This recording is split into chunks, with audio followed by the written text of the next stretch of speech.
Tensions soar on the streets of China as the president declares war on the deadly coronavirus and Australia announces a new camp for fresh evacuees. Let it rain, relief on the fire front as the east coast of the country is hit with much needed rainfall. We'll tell you where it's falling heaviest. An Australian man injured in a shocking attack in the Maldives. So who is responsible? And the Oscars are just around the corner. We cross to LA for some perfect wet weather movie binges. Hello, my name is Julie Snook and welcome to 9 News Watch. Well, we have a very serious question for your Friday evening. Would you dare add cheese to your sausage sandwich? That is right. Celebrity chef Adam Liao has done just that with his golden cheese sausage sandwich. It's as simple as popping a slice of cheese on the pan or barbecue, as you can see there, throwing a piece of bread on top, adding your sausage, onion and sauce, and you're all done. Naturally, here in Australia, this would spark much debate. So we have asked you on Facebook whether or not you would add cheese to your sausage sandwich. Those very serious results are coming up a little later. Let's go to our top stories now, though. And a second Qantas plane is on its way to Wuhan to evacuate more Australian residents and take them to Darwin. The government has arranged for the group to go to a mining camp in the Northern Territory rather than Christmas Island. They'll put the safety and security of Territorians first, and that's exactly what we are doing. But Territorians are Australians too. When our fellow Australians need us, we put up a hand, we help out. A further 5 Australians on the Diamond Princess cruise ship have been confirmed to have coronavirus. They are among 61 infected on board the cruise liner, which is currently docked at Yokohama. More than 30,000 people now have the virus worldwide, the death toll spiking to 638. One of the victims is the doctor who first tried to warn others about the spread of the virus, but police advised him against it. He was 34 years of age. His death comes as Chinese President Xi Jinping declared a people's war against the virus, saying it would be beaten. Comes as authorities order the door-to-door roundup of infected residents in Wuhan. Confusion and terror in equal measure taking hold on the streets of China, as you can see, where videos show heavy-handed police arresting those not wearing masks and those trying to avoid temperature checks. It's hard to believe. Australia's east coast has been hit by torrential rains, giving firefighters a bit of a breather. With that, though, has come flash flooding in northern New South Wales. The SES has received well over 600 calls for help, with a number of people being rescued.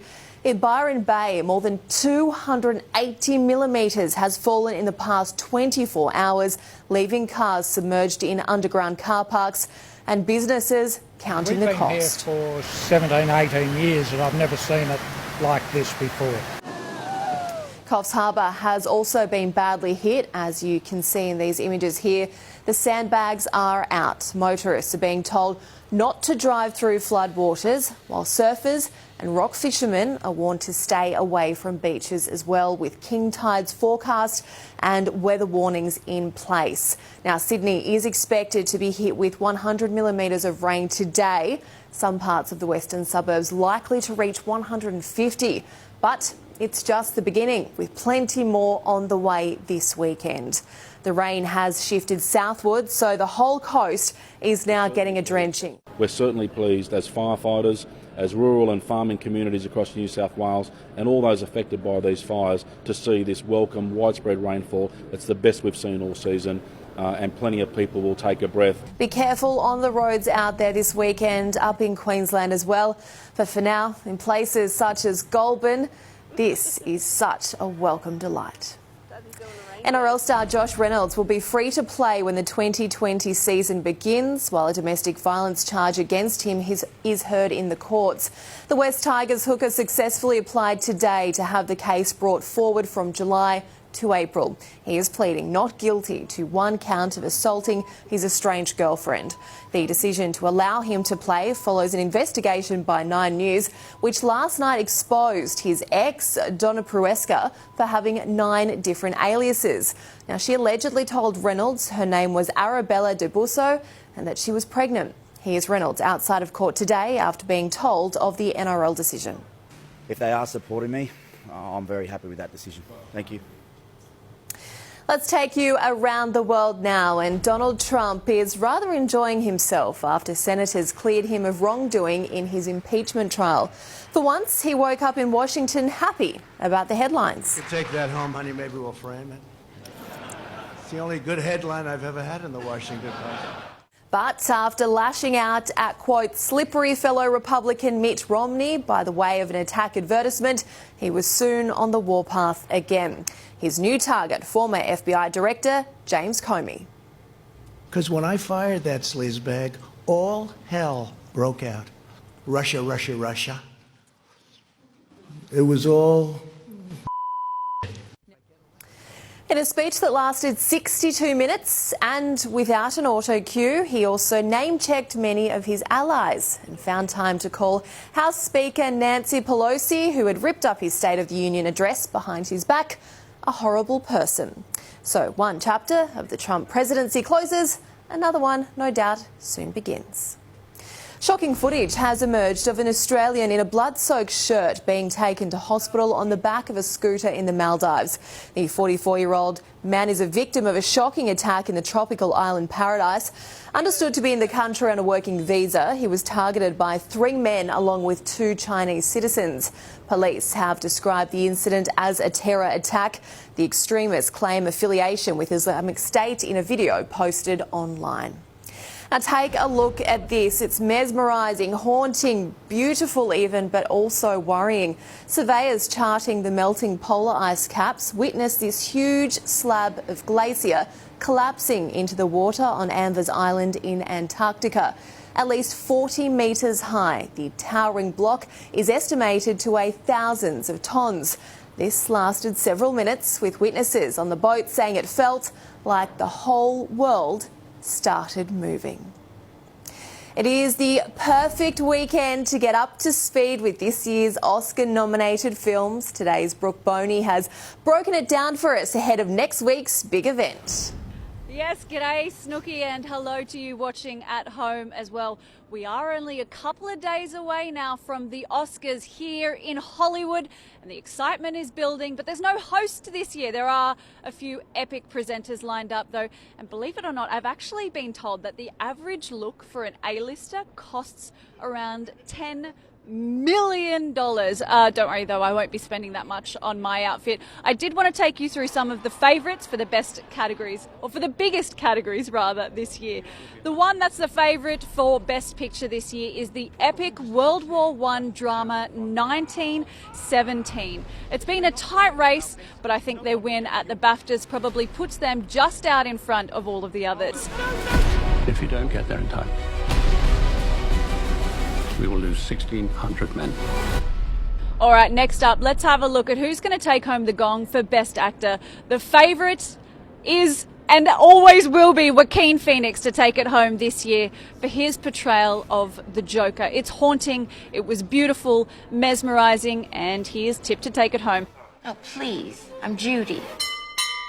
Let's have a look at Best Actress now. Renee Zellweger for her performance in Judy, which is the biopic for Judy Garland. She's picked up all of the other awards, and I reckon that she'll take it home for this one as well.